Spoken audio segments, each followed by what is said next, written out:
And I think that's a hard one for some of us to learn because sometimes when friends tell us the truth, it hurts, and then we decide they're not our friend. But actually, maybe that's when they're really being a friend. Exactly. And the empty flattery of people gets us nowhere.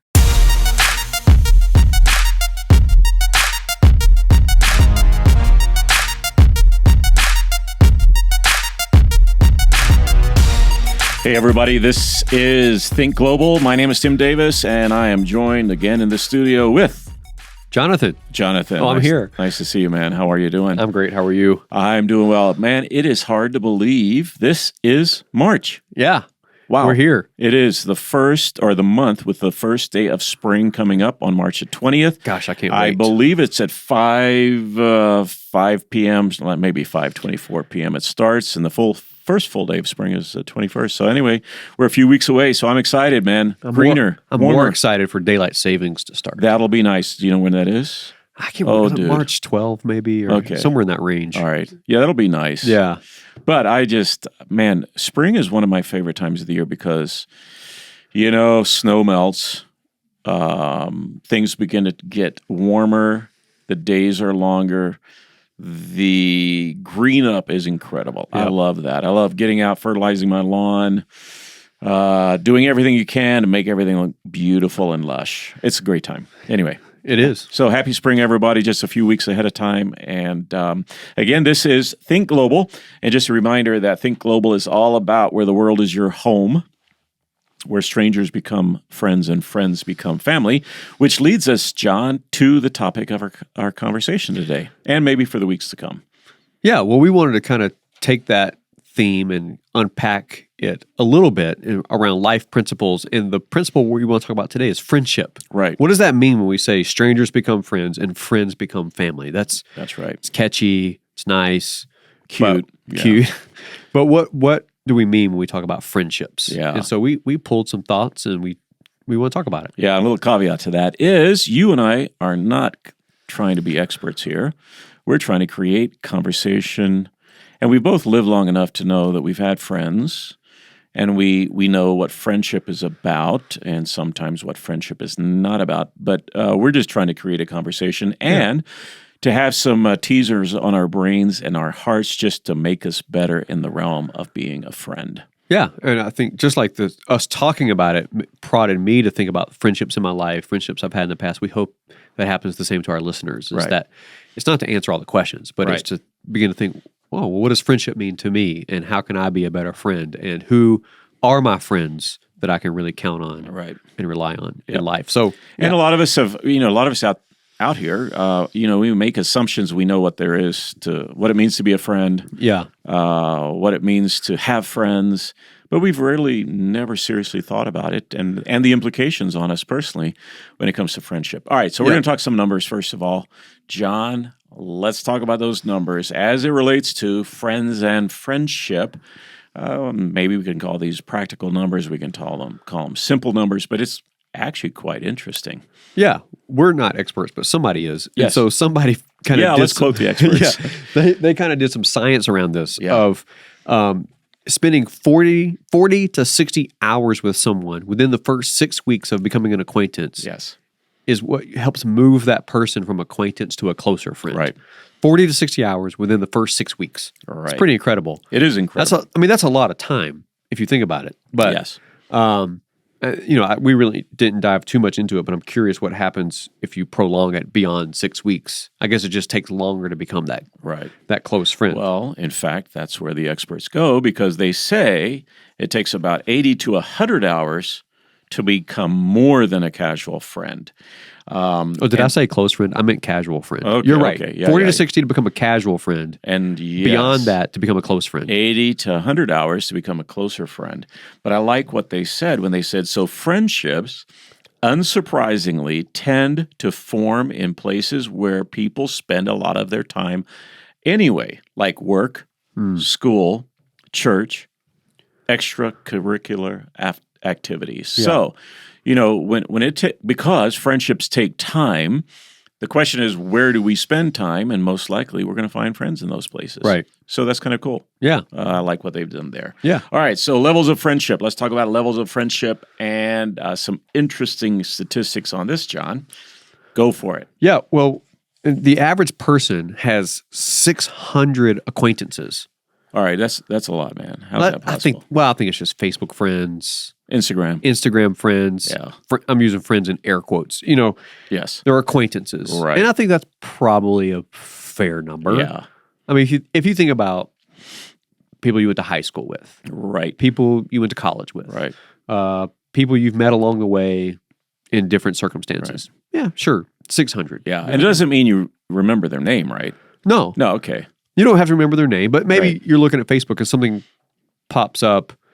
Somebody is recounting a memory from high school. You would feel acquainted enough to respond to that. Say, "Oh, I remember that time in high school. That's cool that you thought of that." Right. Or you might comment on it. You see like it's their birthday today, and you wish them a birthday, but you've never talked to them in 3 years. Right. Right. Okay, that's an acquaintance. Yep. All right. What about a casual friend? Casual friend would be about 150. That's what the experts say. The experts say that. But so that would be somebody you might see. Maybe it's in one of these places you talked about, work or church or another community type event, where you might walk by and give them a fist bump or a high five or, "Hey, how you doing?" But you're not really spending and investing time into that person. But casual enough, you might remember their name, you might not, but you certainly would connect their face and connect the dots. Like, "Oh, I know that person. That's a casual friend." Yeah. All right. So I would say, casual friend. I probably know their name. I don't know much more beyond that because I haven't taken a lot of time with them. I don't know.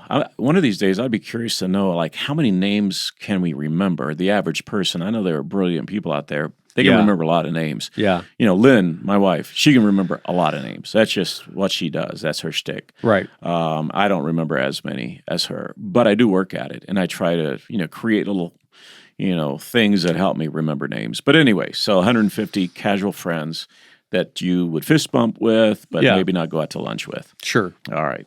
And then average of 15 close friends. All right. Define that. All right. A close friend is probably someone you take time with. Yeah. You would go out to a meal with them. You would hang out with them. You would get together and play games with them. You'd take the initiative to invite them over to your home and get together. That's what I'm thinking about close friends, right? Like they know that tomorrow I might be going to the doctor to have a checkup. Or there's something that they would remember my birthday without a Facebook prompt, etc. At least that's what I'm thinking about a closer friend. A closer friend is someone that knows you're traveling and they ping you and say, "Hey, how's the trip going?" Or whatever. There's more. They know some details of your life versus just casual. You know what I know? What do you know? Your birthday's coming up. Oh my goodness! And it happens to be the first day of spring. All right, sorry we let that out of the bag. That's why I love that day. It's an amazing day. But anyway, thanks, John. I consider you a close friend because you remember my birthday. And in fact, you'll be a better friend if you buy me something for my birthday. Anyway, all right, so let's keep going now. So that's a close friend. The average person has 15 close friends. Yeah. All right, one more level. The average person has no more than 5 intimate friends. Right. And the sad thing is that some have no intimate friendships at all. Right. That's unfortunate. Yeah. But we're going to talk about how to build closer friendships later in this podcast. But 5 intimate friends. Right. And it's probably up to people to define what they mean by an intimate friend. It's based on relationship knowledge, information that's shared that goes back and forth. But frequency of time spent together. That's really the frequency. Investment. That's exactly right. And I would say, of course, if you have a spouse, that's probably going to be the spouse to begin with. But outside of your spouse, I would still say you probably have 5 intimate friends who know a lot about you, who chat with you in a very different way than anybody else in the world. So anyway, okay, so that's our levels of friendship. There you go. That's what they tell us. Yeah. All right. So we're just sharing that information. Yeah. So as we were digging into this, we were kind of looking around at like how people talk about friendship, identify friendship, and there's some differing perspectives. But some people would say you're the average of your 5 closest friends. That's right. So, another quote is show me your friendships, I'll show you your future. We're going to talk about that. Right. Like you're the average of your 5 closest friends. Right. I think there's some truth to that. Oh, yeah. There's not a hard line truth, but there's some truth to that. Right. I think there's wisdom too, right? Like if you're raising kids and you talk about their friends that they hang around with, I think that's a wise little proverb. Like, hey, who your friends are, average it all out. That's who you're going to be. Yeah. Hopefully, in life, that's not always true, but I can see how that is true. It has because we influence each other, right? Yeah. That's what friends are all about. I will say one of the quotes I loved on when it comes to friendships. And it reflects the natural longing that every one of us have to have a friend. Right. I mean, let's be honest. We all want a friend. We want a close friend, someone we trust, someone who knows what we're like, warts and all. Right. And they still love us. Well, there's right? a desire to be known and to know somebody. That's right. I think that's universal across the globe. Right. Yes, and that's who we are. That's how we're made. That's how we're created. So there's a quote by Kurt Thompson that I really appreciate. It says this: "We all are born into the world looking for someone who was looking for us," which is kind of cool, It's right? very deep. You got to pause and think about that. I know. We are all born into the world looking for someone looking for us. I like that. Yeah. It's kind of cool because that is the natural longing of our hearts. And we're looking for someone who's looking for us. It's that sense of community, that sense of being together, that sense of relationship that we all do long for. So anyway. Well, friendships are very significant, obviously. So let's talk a little bit about the significance of friendship. There's some proverbs we want to look at, some biblical proverbs, some other proverbs from other sources. But it's back to what I was just talking about is show me your friendships and I'll show you your future. Because that's how significant friendships are. Yeah. You can read someone's future by the people they spend the majority of their time with. Yeah, because we actually do reflect each other. We imitate each other. We become like each other. I think the Proverbs are very clear. There are Proverbs that are very clear that who you hang out with, you will become. And so, yes, show me your friends, I'll show you your future, which is a very significant deal. All right, there's some Proverbs from the Bible. Yeah. Pick one of your favorites. All right, one of my favorite Proverbs. Oh, I like this one. Friends come and friends go, but a true friend sticks by you like family. You know, we've all experienced that. Live long enough, you'll experience it, right? You live long enough and you'll see friends come and you'll see friends go. Yeah. And then they'll become one of those acquaintances from the past, right? But a true friend, over time, over distance, no matter what the geography is, a true friend sticks by closer than a family member. So I love that one. You know, and I've thought about this over time as I get older and you see some of these friendships come and go. I've just settled into the reality that some friendships are here for a specific season. That's right. Oh, yeah. And that's okay. Yeah. Nothing to feel guilty about. Right. And that's so, yeah, you don't, if you had to keep every friend your whole life, you would have way more close friends or intimate friends. Right. Some are meant to be for a season, and they might be an intimate friend for a season. Yep. And then maybe years go by or whatever. But you're right. A true friend sticks by you like family. I like that. Yeah. So you give me one of your proverbs, then we're going to get to some practical advice. Okay. I like this. Wounds from a sincere friend are better than many kisses from an enemy. Wounds from a sincere friend are better than many kisses from an enemy. I like that. I like that because it shows you can be truthful with one another. That's right. Like the whole truth in love kind of thing. Yeah. Or like I might say something that hurts, but I'm saying it from the perspective of a friend. That's right. And the wound will heal quickly because we're friends. Right. Exactly. But the many kisses from an enemy, meaning they're just telling you what you want to hear. That's right. You know they don't have your back when it really comes to it. They're not a true friend. Right. Anyway, I like that one. And I think that's a hard one for some of us to learn because sometimes when friends tell us the truth, it hurts, and then we decide they're not our friend. But actually, maybe that's when they're really being a friend. Exactly. And the empty flattery of people gets us nowhere. Right. So, honestly, good friends who wound us with love. Yeah. That's valuable. Yeah. All right, a couple Chinese proverbs, John. I like this one. All right. Because I lived in China and I used to hear this one all the time. So in hardship, we see true friendship. The way we heard that in Chinese, and I think there's a Chinese phrase that goes with it. Somebody's going to write me and correct me about this if I'm wrong. But We used to always hear this in China. A friend in need is a friend indeed. Yeah. Which is saying that Right. in hardship, like when I'm in need, when I need something, when I need you, and you're there for me, you're a true friend. That's right. So a friend in need is a friend indeed. Right. And often in Kinda hardship. rhymes. Yeah. No, it is. It's a good rhyme, man. But you know, sometimes in hardship, that's when friends really shine. In hardship, those who are not friends, like, you know, it's just not convenient for them to love us, to serve us, to sacrifice for us.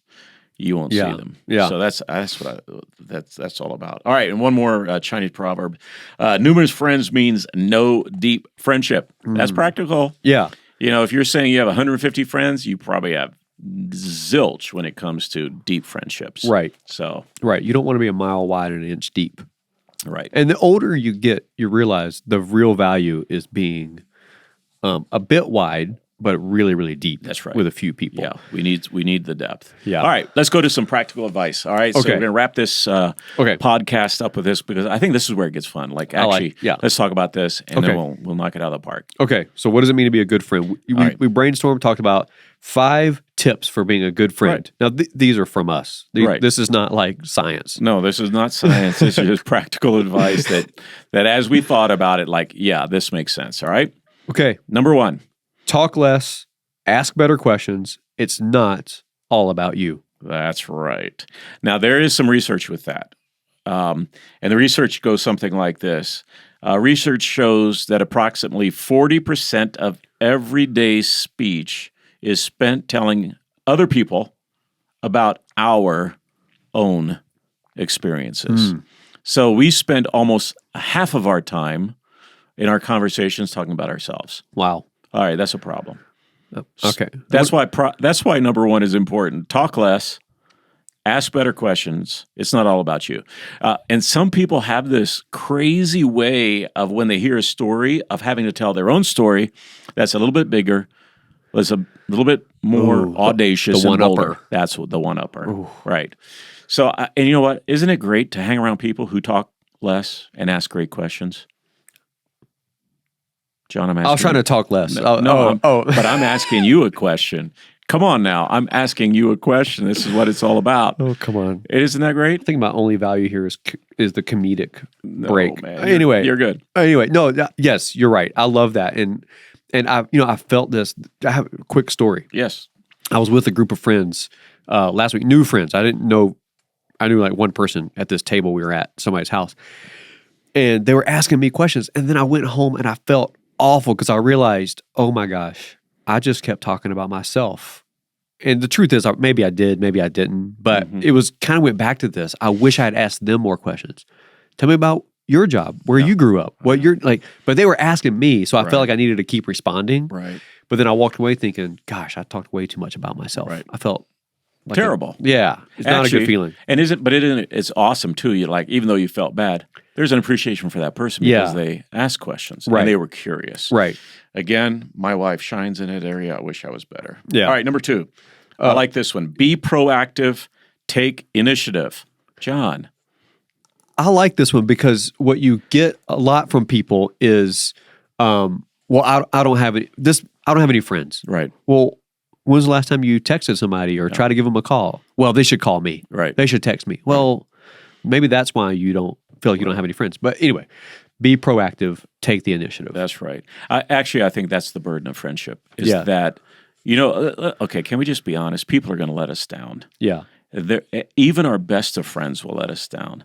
And even those we would call close friends will let us down. But often what we feel is wounded because they let us down or they didn't take the initiative or whatever. Right. And we stop being the friend we should be. Right. Actually, at the end of the day, we have to live with the fact, have we been the friend that we would desire of someone else? And so, that's a hard lesson in life. And it takes a lot of maturity. It takes a lot of self-confidence, dealing with insecurity, and getting over it. Yeah. So I love that. Yes. that's a Be good one. proactive, take initiative. All right. Number 3, John.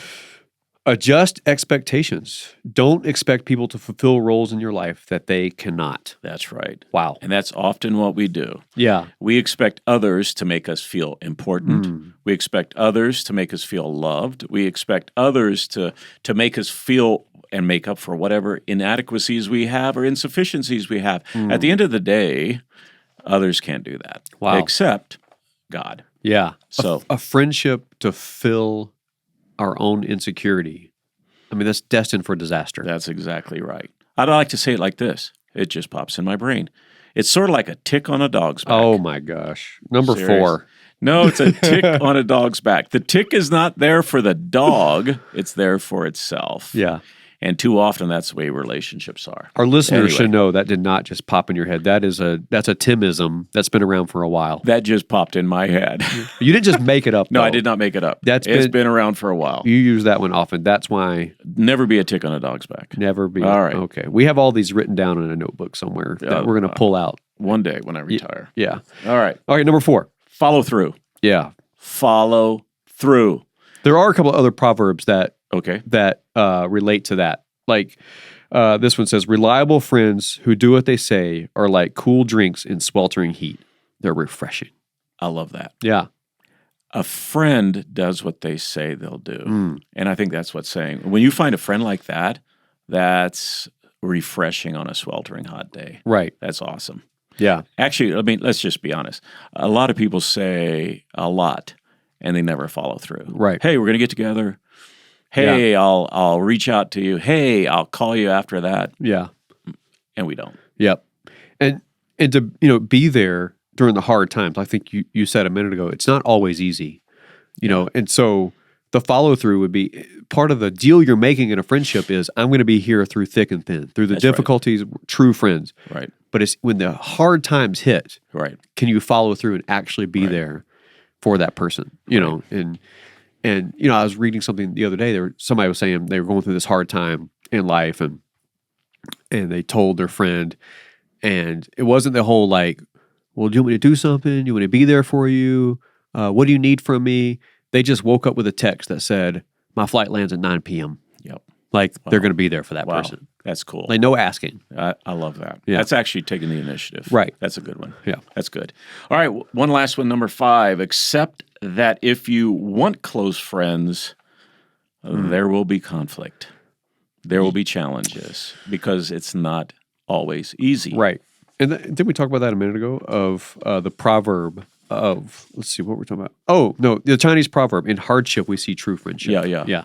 And it's not always easy. No. And whether it's your hardship or hardship between the two of you, a disagreement, because we're all growing and learning about life in all new ways, and we see things differently, and you might have disagreements. Right. And that's okay. Right. You All know, right. I was going to say, one Yeah. challenge is you having close friends, and then when you get married and you want that close friend to be close Yes. friends with your spouse, that can be a conflict or a Right. challenge that you have to Right. navigate. It's It's tough. part of relationships. Yeah. There's a great quote by Dietrich Bonhoeffer who died early, but he was a great theologian, a German theologian, and he died under the Nazis. But he puts it this way: the person who loves their dream of community will destroy community. Let me read that again. The person who loves their dream of community will destroy community, but the person who loves those around them will create community. So it's not what our dream of friendship is. It's not what our dream of a relationship is. It's not what our dream of community is. It's loving others as we should, and that creates relationship. That creates friendship. That creates community, and that's actually a big deal. Do you think that speaks to like misaligned expectations? Like the dream Yes, is like, yes. I have these expectations that That's I'm going to right. throw on this community, That's right. but actually trying to make people match your expectations right. destroys community. Exactly right. Yeah, and our expectations become our demands, and that's not good either. Right. Because no one can live up to all of our demands, no matter how well-intentioned. So, Right. Anyway, today we talked about friendship.